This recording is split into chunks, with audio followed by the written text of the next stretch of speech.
Category company. Deep dive, target length. 1700 words. Jewish minutes. Picture a luxury hotel bathroom, the Waldorf Astoria in New York, or the Shangri-La at the top of the Shard in London, or a first-class cabin on an ANA Boeing 787 somewhere over the Pacific. The toilet seat is heated. There is a remote control panel on the wall.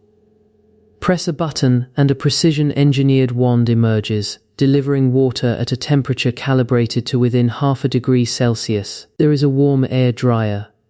There is an automatic deodorizer. The seat closes with a hydraulic deceleration system so gentle you can barely hear it.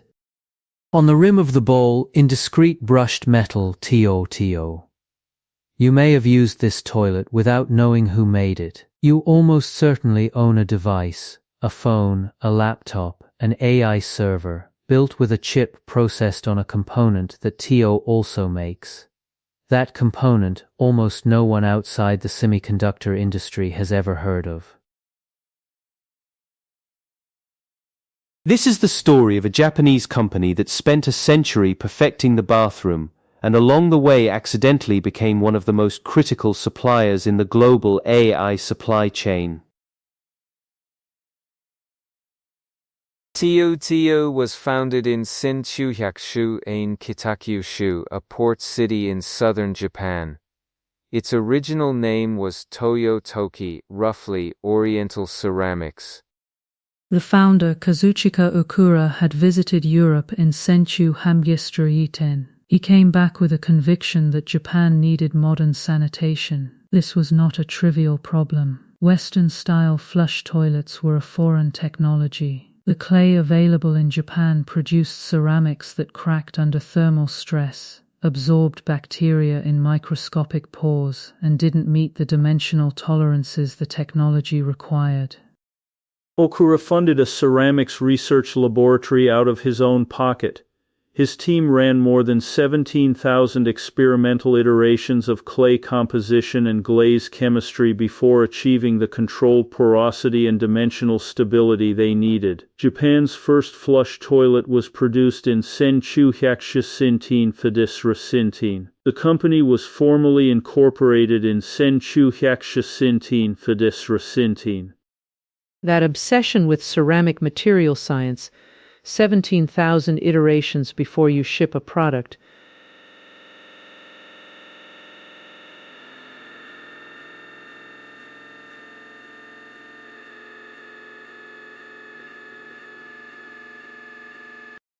For the first 6 decades, TOTO did what a ceramics company does. It made sinks, bathtubs, and toilets. In Senkyuhyaksinks it changed its name from Toyo Toki to TOTO LMDT. And then, in Senkyuhyakhachish it introduced a product that would permanently alter Japanese domestic life. The Washlet. TOTO engineers had studied American hospital bidet seats in the 1960s where they were used to help patients with limited mobility. The engineering problem was significant. You needed water at precisely the right temperature, pressure, and angle delivered to a moving target in a device that had to function reliably for years without maintenance. 300 engineers and technicians were involved in testing before the first Washlet G went on sale. Japan.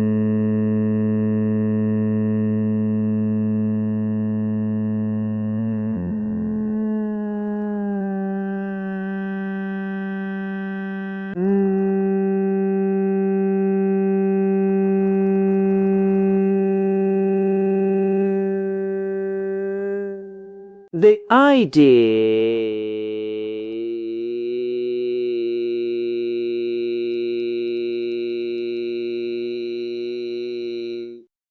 The campaign worked. By Antra, more than 90% of Japanese households had a bidet toilet. Today that number exceeds 80%. Over 60 million Washlet units have been sold globally, and you will find them in places that suggest something more than merely a product becoming popular. The Louvre Museum in Paris has installed them. The Antarctic Showa Research Station. Boeing Nanahof Haji Nano aircraft operated by ANA Tro, the luxury cruise ship Oscar II. In 来演时 TOTO opened a new 500 million manufacturing facility in Georgia to serve rising American demand. Bidets turned out to be one of the COVID-era home improvement trends that actually stuck. By any reasonable measure, TOTO is one of the most successful manufacturing companies in Japan, about 100 billion in annual revenue, a dominant market share at home, a growing luxury segment abroad. That would be a perfectly good story. But it is not the story we came here to tell. In semiconductor manufacturing, there is a step that happens before any logic is etched into silicon, before any transistor is formed, before any memory bit is stored. The silicon wafer, a disk of nearly pure crystal, thinner than a credit card, worth thousands of dollars, must be held perfectly still. The process that follows involves plasma etching superheated ionized gas that selectively removes nanometer-scale layers of material according to a photolithographic blueprint. The temperatures involved reach hundreds of degrees Celsius. The electromagnetic environment is intense. Any mechanical vibration, any electrostatic discharge, any contamination from the holder itself, and the wafer is ruined. The device that holds the wafer is called an electrostatic chuck. It is a disc of extremely high purity alumina ceramic, aluminum oxide, that uses electrostatic force rather than mechanical clamping to immobilize the wafer without contact. The specifications required are extraordinary dimensional tolerance measured in microns, particle contamination measured in parts per billion, thermal uniformity across the surface measured in fractions of a degree. Now, here is the chemistry. The dominant material in TOTO's highest quality bathroom ceramics has always been alumina, the same controlled porosity, high purity alumina that makes a TOTO toilet bowl resistant to staining, thermally stable under rapid temperature changes, and free of the microscopic surface defects that would harbor bacteria, turns out to be exactly what you need to build an electrostatic chuck. The kiln technology is the same. The contamination control protocols are the same. The firing precision is the same. Decades of proprietary knowledge about alumina, 17,000 experimental iterations worth, compounded over a century, transferred directly. In 1988, TOTO produced its first electrostatic chuck. By 1994, it had entered a co-development relationship with Lam Research, the American semiconductor equipment company whose plasma etch tools process the overwhelming majority of NE flash memory in the world. TOTO and Lam have worked together on chamber-level components for more than 3 decades. Lam awarded TO its Supplier Excellence Award in both Nissan and Nissan years in 10. Today, TOTO is the world's second-largest producer of electrostatic chucks. The companies running those Lam research machines, Samsung, SK Hynix, Micron, Kioxia, all need TOTO's ceramics to run.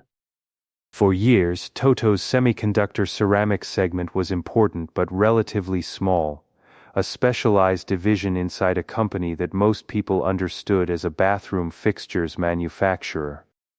That changed when AI happened. The build-out of AI infrastructure requires enormous quantities of NAND flash memory. The training and inference hardware for large language models and image recognition systems runs on DLAM and high-bandwidth memory. All of it is processed using plasma etch tools. All of those tools need electrostatic chucks, and the transition to ever smaller process nodes, 96-layer NAND, 128-layer now 200-layer plus, means more etch steps per wafer and greater precision requirements per chuck. Demand for TOTO ceramics surged. In fiscal year 2020 with the 12 months ending March 2020 with the TOTO ceramics segment posted Sanyan billion in revenue, up 100% year-on-year, with operating profit of Sunyan billion, up 86% at a margin of roughly 40%. To understand how unusual that margin is, TOTO's housing equipment segment, the toilets, the sinks, the shower systems, the business that built the company, operates at roughly 4% margins. The ceramics division, on 7% of consolidated revenue, generates more than half of the group's total operating profit. For fiscal Linterli, TOTO reported a record group operating profit of Guzhu Sainteng Juhan billion. The ceramics division contributed Nuju Hateng Qin billion of that, its first year generating more operating profit than the Japan housing segment. According to Bloomberg reporting from June, Nushuhan Nushulit 2020's CTO Ryosuke Hayashi disclosed that semiconductor ceramics had become the company's most profitable division and that the company was planning a 90% expansion of electrostatic chuck production capacity. TOTO's stock rose 5% on that announcement. The company has since disclosed plans to invest 6 billion, approximately $100 million, over the next 5 years in its semiconductor materials business. A new ceramics firing facility at its Busan plant in Fukuoka Prefecture is scheduled for completion in January. The R&D team in Kanagawa Prefecture is working on materials for sub-1 nanometer logic semiconductors, a generation of chips that will not reach mass production until the early 2030s. The toilet company is building for a decade from now. There is a standard narrative about Japanese manufacturing companies that goes roughly like this: they are excellent at execution, but slow to change, and they will eventually be disrupted by faster-moving competitors from Korea, Taiwan, or China. TOTO is a useful corrective to that narrative. Not because it moved fast, it did not, but because of what happens when you spend a century developing genuinely deep expertise in a material. Alumina ceramics is not a complicated idea. It is a material that most of the world thinks of as a commodity, but processing alumina at the purity levels, dimensional tolerances, and particle contamination standards required for semiconductor manufacturing is extraordinarily difficult. You cannot acquire that capability in 3 years because you decided it was a growth market. You cannot reverse engineer it easily from a competitor's product because the critical knowledge is in the process, in the kilns, in the quality control protocols, in the decades of failure modes that taught your engineers where the tolerances actually matter and where they don't. TOTO entered semiconductor ceramics in 1988 not because anyone at the company saw the AI boom coming. They entered it because they already had the materials expertise, and someone noticed that the specifications were similar. That is the compounding effect of what the Japanese call Monozukuri, the art of making things, applied over a time horizon that most Western companies never operate on. Consider the comparison. When an American industrial conglomerate decides to enter a new market, it typically acquires a company. It buys the capability. TOTO didn't buy the capability. It grew it from material science knowledge developed to make better toilets in 1916. That is not a strategy you can imitate in a single business cycle. It is the output of institutional depth that accumulates, slowly and mostly invisibly, over generations. The lesson here is not that every manufacturer should be looking for unexpected semiconductor applications. It is simpler than that. Genuine expertise in anything, pursued long enough and at sufficient depth, tends to find more uses than the people developing it initially intended. The 17,000 iterations of ceramic chemistry that Kazuchika Okura ran before he had a toilet, those were not wasted experiments. They were a foundation. And in the semiconductor foundries of Samsung, SK Hynix, Micron, and Kioxia, TOTO's alumina discs are holding the wafers steady right now, quietly, precisely, exactly as specified. That is the Japan factor. If you found this useful, there are a few more hidden champions we haven't covered yet. Companies you almost certainly depend on without knowing it. Subscribe so you don't miss them. And if you've got a TOTO in your hotel room tonight, maybe now you'll look at it a little differently. Word count, sen nanahyak meech words. Drej minutes.